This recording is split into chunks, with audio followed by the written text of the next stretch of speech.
Ambassador Trell of the Vossian Consortium had seen thousands of species pass through the Grand Concorde's glittering halls. Some came begging for protection. Some flaunted their armadas or their trade fleets.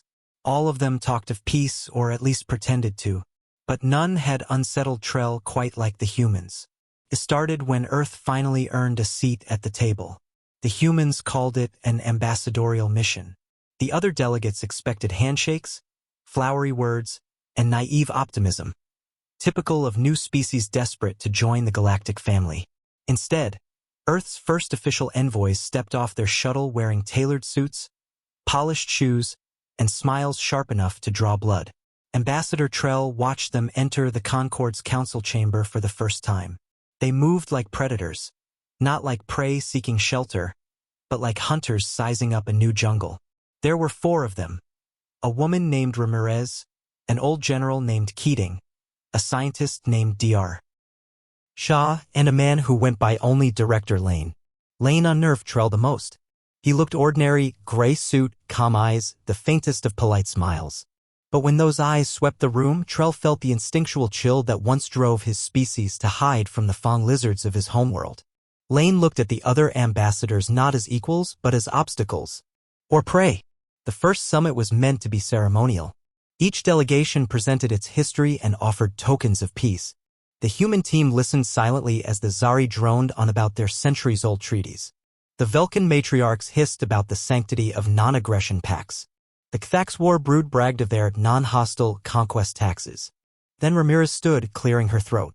"Ambassadors, we appreciate your warm welcome," she began, her smile friendly, her tone disarmingly casual. "Earth values peace. Truly. But let's skip the platitudes." A murmur rippled through the chamber. Trell's crest feathers flared in surprise. No one spoke so bluntly here. Not if they wanted allies. Ramirez gestured to a projection, a hollow map of Earth's history. Wars lit up the globe in cascading flashes of red. Centuries of slaughter condensed into minutes, revolutions, civil wars, world wars, proxy wars, economic warfare. It was horrifying and fascinating. "We didn't come here because we're weak," Ramirez continued, voice steady. "We've survived ourselves. We're not diplomats because we never needed to be." General Keating took over. His gravelly voice carried the weight of 1,000 battlefield ghosts. "We understand conflict better than anyone in this room. Your petty border skirmishes? We used to call that peacetime." Dr. Shaw stepped up next, flicking the display to show human cities, now glittering megastructures built on what were once killing fields. "And yet somehow we thrive.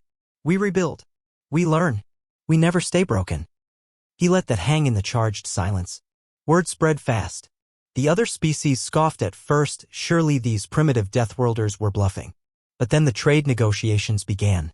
The humans tore through loopholes in centuries-old trade codes. When the Velkan tried to corner them with predatory loans, Earth's financial delegates flipped the entire sector, leaving the Velkan in debt instead. When the Zari attempted to sabotage a human relief convoy, they discovered that the humans had anticipated the betrayal. The next day, Zari ships were impounded across 3 star systems, not with weapons, but with airtight contracts and legal claims so ruthless that entire Zari guilds collapsed overnight. Finally, Director Lane spoke.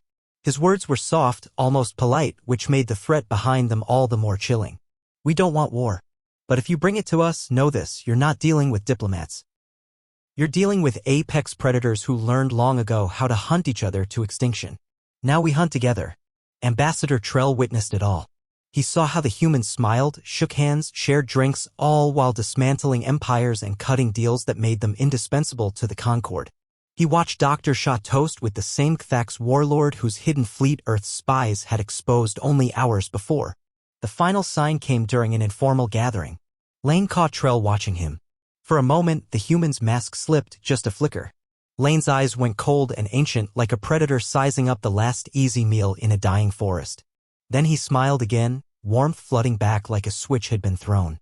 Trell shivered. He'd seen that look before in the fang lizards. In the deep jungles where only the strong survived. Years later, when new species arrived, young envoys sometimes asked Trell why Earth was always treated with such cautious respect. He always gave the same answer, voice low and reverent. Because Earth didn't send diplomats. They sent apex predators in suits, and they still wear the smile that says they remember the taste of blood.